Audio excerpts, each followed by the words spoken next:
Hi.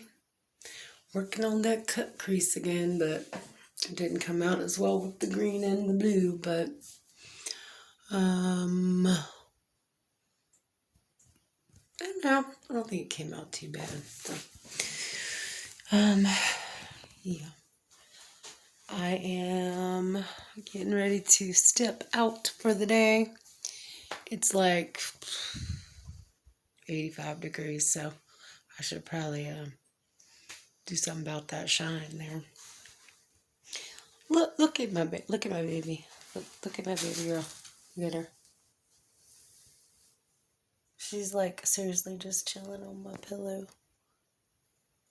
Hey, mamas. She's the laziest pitty on the planet. She is, and spoiled. So, um, that's bad lighting. You gotta know your angles and you gotta know your lighting. That's the secret to looking young on camera. Um, so let's see.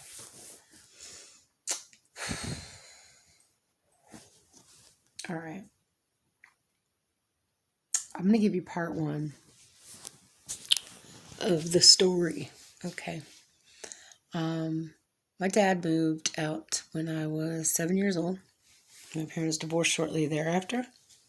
We lived in a trailer park. I was dirt road trailer park in rural South Carolina.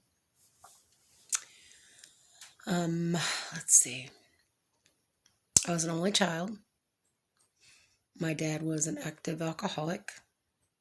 I did not have parenting. I had a grandmother that I would walk to after school. My paternal grandmother, she was amazing. I called her Meme. I have a cousin who was born in 1990, and she used to joke that I was her favorite grandchild until Brandy came along. So,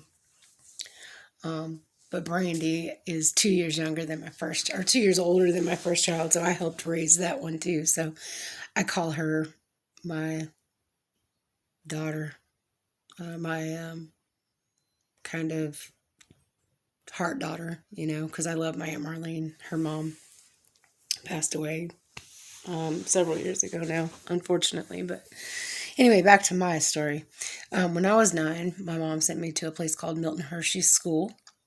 It is a school in Hershey, Pennsylvania, founded by Milton and Catherine Hershey after they couldn't have children. It was an all-male school till 1977. I was admitted in 1984, October, when I was 12 years old. No, I'm sorry, 9 years old. I stayed till I was 12 years old. My mom thought it was the best thing for me to get me out of the trailer park and whatever. And she was probably right, but I still felt rejected. I didn't feel loved. Growing up, my birthday was June 12th, so that would be usually right after school would end. So my maternal grandparents, my grandma and papa, lived less than a mile from the ocean in Cherry Grove, North Myrtle Beach. And I would spend a glorious summer there with them up until 9. I mean, I was the only grandchild for them until I was 11 years old. And they doted on me. They loved me so much, and I loved them so much. And I have so many regrets about neglecting to show them appreciation until I was an adult. But I did learn that the grandmother that I told the story about the other day, the butterfly lady, she passed away in 2018, and we had a wonderful, beautiful, loving relationship. My grandfather lived to be 97. He fought at the Battle of the Bulge. And my grandmother was a source of great support when my husband deployed to Iraq 3 times. But anyway, after 3 years in Hershey, I told my mom flat out, I'm not getting on the plane, I'm not going back. And that's when the nightmare really started, because it was just me living in a 2-bedroom apartment with my mom, her best friend, her best friend's boyfriend, and her best friend's 7 sons. I was the only girl. I ended up sleeping with a knife under my pillow, just in case.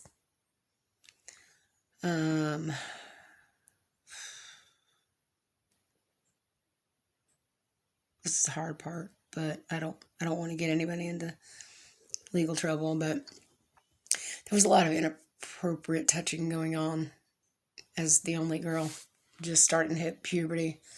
Developed breasts pretty early, 11 years old. I moved in with them when I was 12.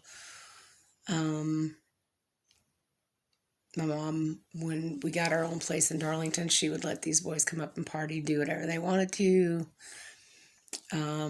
They'd access like porn, and she'd buy us alcohol, and I was in love with one of them.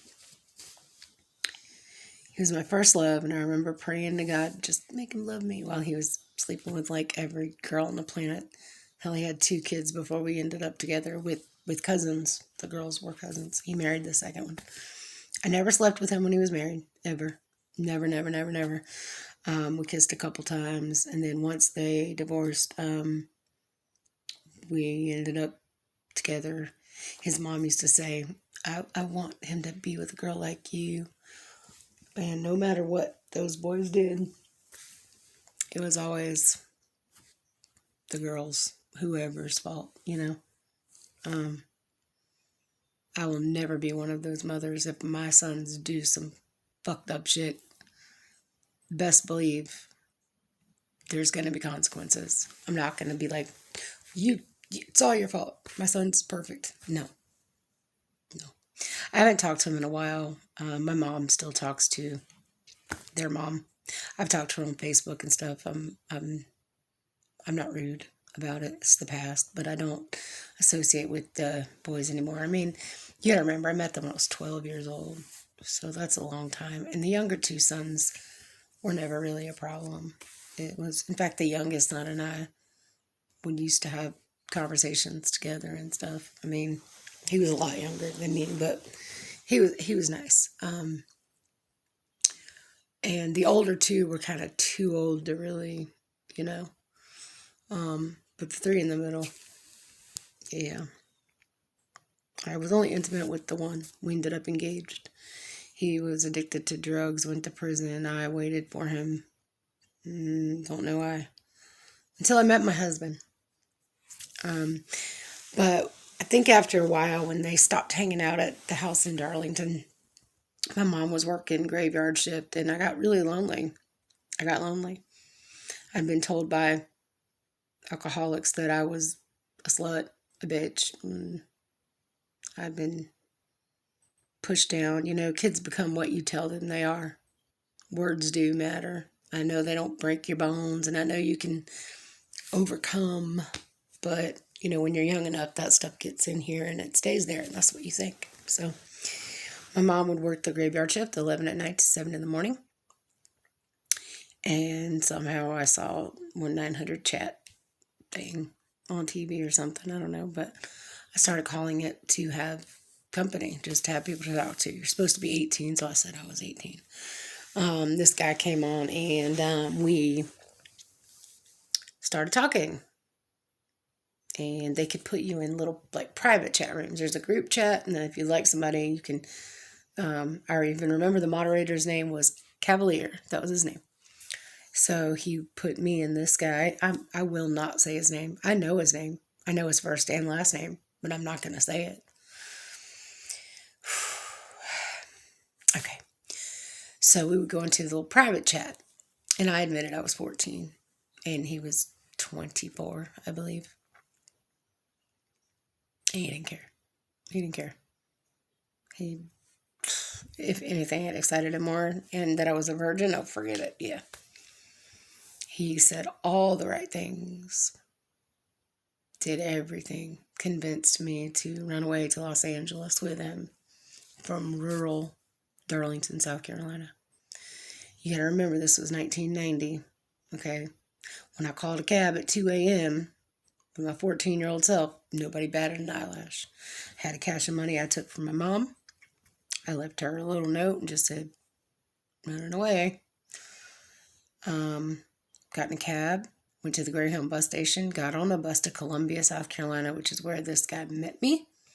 And then for the next 3 days, we Greyhounded across the country. Things seemed relatively okay till we got there. Um, went to Los Angeles first. The initial assault happened in San Francisco. We took a little side trip. He was paying for everything with stolen credit cards, and I remember one hotel he tried to check us into said, "Oh, this card's stolen," and then he like grabbed my arm. We went running. We stayed at the Hollywood Downtowner Motel, and I remember seeing that in the movie Pretty Woman. They show the sign for that motel, and I just started having a panic attack. But we did stay at a fairly fancy hotel in San Francisco for one night, and that's where, I'm sorry, I could see the Golden Gate Bridge after. I could see blood.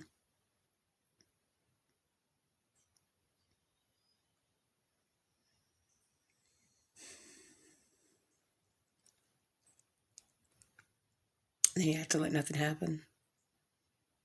And so did I, because it didn't really hit me right away. Went back down to Los Angeles, and there's a freeway bridge, and like when you go underneath it, there's like these, I guess you call them bunks, like concrete bunks, you know. People would set up mattresses and draw like curtains between them so they'd be like rooms. I met some really nice people. There was one guy who loved Prince as much as I love Prince, and he like dressed like him and wore a Batman t-shirt and stuff, and he was really nice. There was a girl who was about 22, and she had a 2-year-old son named Wolf, and they came in and wrenched him out of her arms for being homeless. I'm pretty sure she was on drugs as well, so I'm sure it was for the child's best interest. But at the time, it was like a slap in, in reality of seeing what really goes on. There was a lot of drug use, but I did not participate. I never prostituted myself. I never did drugs. I never felt for the guy who we were in some diner on Cahuenga, and he's like, "You're really pretty. I can make you a star. I got a house in the hills." Well, my husband's calling, so I'll finish up later.